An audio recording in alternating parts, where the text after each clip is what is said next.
everyone. Thanks for tuning in to Mom Squad. This is a show where we talk all things parenting. And recently, we started a private Facebook group just for all of us, where we can chat about the issues that you are facing. Within hours of starting the page, Patsy Reesing wrote, "Hi, I'm new to this group. I recently joined because I'm trying to understand teens' behaviors and lack of respect." Oh. She wasn't the only one who said that they are having trouble with teens and their attitude. So I knew exactly who to call in. In a few minutes, we are going to hear from Dr. Kim Bell, a clinical psychologist with the Hannah Perkins Center and professor at multiple schools and universities. But first, let me introduce Danielle Wiggins, my co-host for the day and mother of almost 2 teens. Correct. You heard me go, woo. I heard you laugh at Patsy's comment, but you feel it, huh? I wasn't laughing. I was like, woo, yes, I am with you, Patsy. I want to understand children's attitudes as well, those teenagers. And I mean, so my kids are younger, and so I'm not in the teen phase yet. Okay. But it was very interesting that as soon as we, I know, right? That's why I'm doing all this research now. Tell me what I need to know. The Facebook group, I mean, it just blew up with a lot of questions about teens, their behavior, how to rein them in, what to do about it, and how to do it in a healthy way. And I think, I mean, we all remember being teens if you don't have them yet. Maybe you're the grandparent of a teenager and you're watching that dynamic with your child and grandchild. And I also, this hit me too, because you and I cover a lot of education stories, and the whole mental health aspect of what teens are going through, how life is so different now more than ever. It will be hard for me when I get to kids being teens. It's going to be hard for me to put myself in their shoes, just because we didn't have the technology that they had, and we didn't have the pressures that they have today. Every generation is different. Are you feeling that at home? Well, what do you mean? Like, by, can you connect? Like, are you connect with the kids? Yeah, are you understanding exactly where they're coming from, or do you feel like, gosh, these are issues that I didn't really deal with? I think for me, it's like, I would say the underlying, connectivity for us is like, okay, no, we didn't have social media. We didn't have all of these things when we were growing up. People didn't really care too much about our mental health when we were growing up. I mean, it wasn't a big, like, I don't remember my mom, how are you feeling? Like, no, get over there and do those dishes. Yeah. And so, so for me, it's kind of like, but the underlying connectivity is to always have those conversations, which we talked about in Mom Squad. So no, I didn't grow up with social media. No, I didn't have those pressures of Instagram and things like that. But I do know how to talk to my children. I do know how to, that underlying feelings of, well, man, this is low. I feel low self-worth because of what I'm seeing. I mean, we grew up with the television, we grew up with magazines, so we have those different things. So I would say no, in a sense of, I don't feel like I can connect or relate to them, because I think that's what we do as journalists, is where we have to kind of take ourselves out of ourselves and connect with people and the stories that they share. Yeah. And that includes our children. And that's hard. It's a fine line too. And this is what Kim's going to get into as well. It's that fine line of, yes, you want to tell them, hey, talk to me about your feelings, but then you have to discipline. You have to be strict with discipline, especially with teens, because there's going to come that point where maybe they are getting into a little bit of trouble. And you do need to guide them and set the boundaries at the house and make sure that they know, what's okay, give them that freedom without giving them too much freedom. As I was coming here, I was reading a story from another news organization that talked about a study that showed different parenting styles and the mental health outcomes of the children. And what they said is that like harsh parenting and really produce children with mental health issues when you do that really young. I think it was called restrictive parenting or things like that. And so it really made me think of, wow, pretty much the underlying is just saying how much our parenting styles can impact our children's mental health, and number one, how our mental health impacts our parenting style. Yeah. So I thought about that as I was coming over here, because I said, you know, there are times when my children would get an attitude with me, and we work the morning shift, we are sleep deprived a lot, and so sometimes I'm like, you know, biting their heads off, and I have to think to myself, wait a minute, let me take a step back, because I have to be able to deal with their attitudes in a calm, consistent manner. That's what, you know, the study was saying, that you got to be consistent with your kids. But if I'm a mess, I'm going to respond just like a 12 and 14-year-old will respond. We can't be on level with them maturity-wise. Yes. Well, what I love about Dr. Bell is she's always amazing at explaining what our kids are thinking and why they are acting out. So take a listen. So Kim, why do you think it is that we get attitude from teens? Okay. Jump right in. We're going to jump right in into with the easiest questions. Teenagers are going through a really interesting time developmentally. Okay, so it is the last big push to create an independence between yourself and your parents. So imagine that moment when you push off from like the edge of a pool, and for just a minute it feels great, and then you have to swim. Okay. And so that's how I always picture it, that teenagers are sort of pushing off from their families, and they're trying to form their own identities, and they're trying to figure out how to be in the world without the support of their parents, and then it immediately gets scary. Yeah. But you can't go backwards, you have to keep going forwards. So they start to grab on to other things, right? Yeah. And that can be friends, it can be celebrities, it can be ideas, it can be concepts like vegetarian today and not tomorrow, and they develop opinions to play with that are different from their parents. Okay. So that they can figure out who they're going to be outside of their family. But it's really scary. So there's this constant pull backwards and a push forwards. And it can cause internal turmoil, which becomes outside turmoil for everybody else. I love the way you put it with that pushing off from the pool. That is a great visual, because we all know that feeling. So what is it, are there certain situations that you think we get the eye rolls and the attitude that just kind of sparks that in them?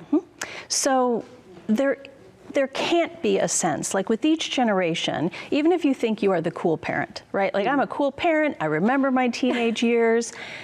You are not experiencing their life, and because they're experiencing so much of their life now outside of your awareness, there's a global feeling of not being understood. You can't possibly understand. And when you try to force your understanding on them, or think you know what it's like to be this particular teenager, then you're gonna get this eye roll, because they're experiencing the disconnect, and also because they're resisting the urge to come back into the safety of the home. And so sometimes I try to tell parents that the bigger the push off required, the closer the initial relationship was. It's very hard to separate from someone you've been so dependent on. So if you can encourage independence in bearable bits along the way, then sometimes that final push doesn't have to be quite so aggressive against the parents. But the eye rolls are usually a feeling of, you can't possibly understand what I'm talking about. Nobody's ever really been through it the way I've been through it before. And when you try to give advice or you try to rein them in, then, you know, you get the eye roll. So at what age do we start to play with those boundaries and giving them a little bit more independence, and how do you go about figuring out? Well, you're doing it from day one. Right? You're doing it from day one. So it's all a matter of bearable bits. I think, you know, we could obviously spend so much time talking about like social media and things of that nature. But I think, you know, you want to put off social media for as long as possible. Yeah. Because for many reasons. Because there's a huge push. When you push off and you're looking for someone to identify with, if there's all of this social media pressure, then you get a lot of that kind of behavior, right? Like mimicking things you see on social media and things like that. So if we can put that off for as long as possible, I know it's hard. That's why I don't give an age. You know, I mean, most of these places have an age like 14 or something. But in terms of independence, you know, that starts early. It starts with, at what age do you allow your kids to have sleepovers? You know, that they start to go out and you're dropping them off at the movies and then leaving. It's these kinds of little bearable bits that start in the teenage years, really, 12, 13, you know, 14. Because by 16, they're looking to get a driver's license. Yeah. So you need to have worked on it before then. Yeah. I'm just trying to picture, you know, when I was a teen and me and my siblings and, you know, like the boundary was hard because I know my parents were a little bit more, I don't want to say strict, but they, you know, we weren't allowed to do as much as some of my friends were doing. And so those different rules about how much independence and like, luckily we were not, you know, getting into too much trouble. But if you have a teen who is getting into trouble and you've given them that independence, how do you pull it back where, you know, where they might be doing something harmful to themselves or dabbling in, you know, getting into legal trouble in some way? Well, if you're starting to get to those sorts of things, get help. Immediately, just get help immediately. That's the time that you call, you know, a child therapist of some kind, whether it's to get advice on your specific situation, because typically those kinds of risk-taking behaviors are triggered by something. Those are trauma behaviors. And so something has happened that you don't know about. That is causing them to need to find ways, usually, to punish themselves. You know, a lot of kids who shoplift want to get caught. Because they're not very good at it, you know? And, or they're out there taking risks that feel more in the realm of unsafe. Usually they're in a reaction to something. Something's happened that you don't know about, and so it's best to go ahead and just get help and not be afraid to get help. And if your teenager refuses to go to get help, you can always go. And sometimes being able to talk about your individual situation will allow you to figure out maybe what's causing that reaction, that sort of risk-taking behavior. You know, there is this concept of adolescent immortality where your life has been so safe up till now that you don't think anything bad could possibly happen to you. It happens to other people. Kids today don't have that. With school shootings, with all the information they have on the internet, there are bad things happening everywhere. And it can make the outside world very scary.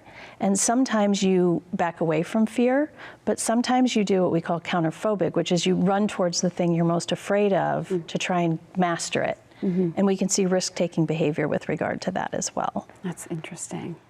What about, and we talked about also like opening up and talking and getting them to, you know, because the communication, I feel like the communication is where parents can help guide, but that wall goes up sometimes, you know, by, I'm already seeing it with preteens sometimes, you know.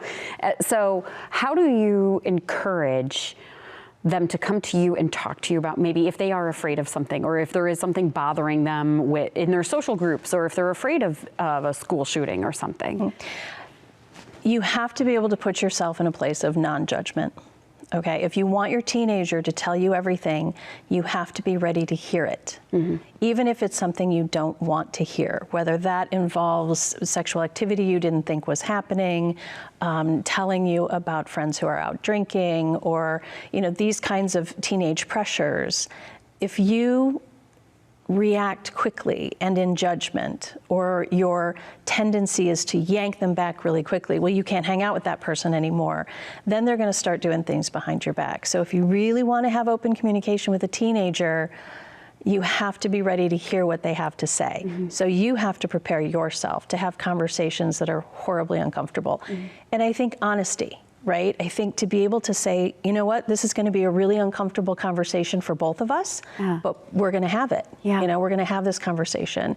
And then understand that the resistance isn't about you. Don't take it personally. This resistance is about, I'm not supposed to need my parents. I'm supposed to be this independent person. I'm old enough to make my own decisions. Although the frontal lobe isn't fully formed until 26, which means they're making impulsive decisions. You know, their decision-making capacity isn't fully formed yet. but they're supposed to. There's all this pressure to make decisions for themselves, to be out and be independent. And so any of those feelings of wanting to sort of just crawl back up on the couch and snuggle with your parents feels immature. Yeah. And so there's a resistance to it. And that's why they tend to rely on their friends more. Well, my friends understand me. Yeah. You have to start early and you have to be non-judgmental, because teenagers have a lot of things to say, and most of them make the adults in their lives really uncomfortable, especially if you see a child making the same mistakes that you made, or they're on a path and, well, I'm going to give this great advice to my kids and then they're never going to make those same mistakes. Yeah. That's a fantasy. Even over the weekend, I was talking to a friend and she's starting to have the talks with her son, or at least trying, and they have a great relationship. They're very open. He's about to be 12, and she brought it up, just, hey, we should start talking about some of these things that you're going to encounter in health class and you're going to encounter. And he goes, nope, don't want to talk about it with you. Nope, Mom, nope, no. And so we were joking, like, should I send my husband over? You can send yours over. How do you get a kid, even if you have that open communication, there's going to be that topic that they're like, nope, I don't want to talk to you about it. And then it gets awkward. In that moment, okay? That's the other thing about teenagers. They may not be looking at you, but they are hearing you. They may be rolling their eyes to the back of their head, but they're hearing you. So if you've tried to have that conversation and your 12-year-old boy has said, no, that is an indication that they're not ready to have that conversation. But if you end that with, okay, but I'm here and I'm going to try again, then you've opened the door to communication, and your kid remembers that moment of like, okay, if anything bad happens, I can go to my parent and I can, all right, they want to know. And so when there really is a question or there's a readiness to talk about it, then they'll be back. Going back to even the angle of respect, because that's where I was getting a lot of feedback that teens especially are disrespectful. And we know that empathy, as long as they have empathy, then they'll practice more respectful behavior. What are some ways to teach empathy to your child or practice empathy at home? Okay, so this is going to sound a bit like a broken record with me, but you have to show empathy. So when you offer it and you treat people in your world that way, and empathy is a part of your family's set of values, then they model that behavior. And there's always going to be a little push off from parents. You're not going to get a perfect teenager. If you have a perfect teenager, sometimes I'm like, uh-oh, because I always wonder what they're going to do when they get to college. Like when you're out of the house, what's going to happen then? But they just understand that they're in the minority. Kids who are perfect are absolutely in the minority. Ones who never rebel or never question, they're in the minority. This is just a personal thing that I've noticed in my practice over the last, say, 10 years. There is a difference with this generation, if you will, that is technology native. Because when we were younger, our parents seemed to know everything about everything, how to fix things that are broken. This generation has grown up showing their parents how to use computers. And parents are out of touch with the things that their kids are experiencing with regard to technology, online communities, social media. And all too often, parents say, well, I just don't know anything about that. And I think it's the first generation that has not seen their parents as somehow knowing how to do stuff. And there's a disrespect that comes towards adults and authority because kids feel in many ways like they know things that parents don't know. And I've just noticed an increase in this idea that parents aren't perfect. They, I have to show you how to work the television. Or, this is how you do it. It's up to us as adults to get educated. We cannot fall behind our kids. So even if you're not into it, figure it out anyway. Because the minute your child starts explaining things to you is the minute that they realize that you don't know everything. And you're going to get, I just see it a lot more disrespect. It's sort of a strange phenomenon. Plus, I mean, we could go into it more, but understand that they are just as stressed out as the rest of us coming out of COVID. They missed so many social opportunities, and they're angry. I feel like we are going to have to talk a lot more about this. I'm going to go to the masses with the Facebook page and ask what other specific questions people want, because I feel like we've only scratched the surface with so many little things that we could delve so much deeper into. And I feel like post-COVID world and kids, and especially in schools, is something we'll have to talk about more. So Kim, thank you so much. Thank you again to Dr. Kim Bell. I mean, just a wealth of information. So Danielle, you have, like we mentioned, the almost 2 teens, basically 2 teens at home. Is there a go-to, when they're having that attitude, is there a go-to phrase? Is there a go-to moment that you have used to make sure that you're diffusing the situation and using it as a teaching moment? One of the things that I have to say is that from the parenting stages that I've been in so far, this has been the most difficult. When my kids hit preteen, that's when it was like the attitudes and things like that. So when I would get that, I did a lot of things wrong, like being immature with them. And so I think what works for me is, again, checking how I feel and like, wait a minute, let me pause. And when they're blowing up, sort of let them blow up on their own and then come back, like circle back around. Like one of my children, I don't call them out, but they storm off. They get mad and storm off because they don't know how to really express their emotions just yet. And before, I would, get back here, you know, what are you doing? And so now I've learned to, okay, let her storm off if we're at home. And then we come back after she's calmed down and we talk about, like, how did you feel? How did I make you feel in that moment? And like one time she was like, my husband had to tell me, Danielle, you made them feel embarrassed. And so I said, I could see how you feel that way. And then, but next time, you should do this. And so teaching them. So pretty much letting them have their attitude and go off, but coming back around and talking about what I would like to see and what would give them a better outcome. All right. I think this has been a lot of great advice between you and Dr. Bell, so I really appreciate it. I'm filing it all away. I only have that, you know, Italian grandmother discipline deep inside of me. I have to learn from all of you guys. Well, thank you so much for joining us here on Mom Squad. Remember, you can join the Facebook page. We're listening. I want to hear what issues you're facing, and then we'll tackle them together. Have a great week, and we'll see you right back here on Mom Squad.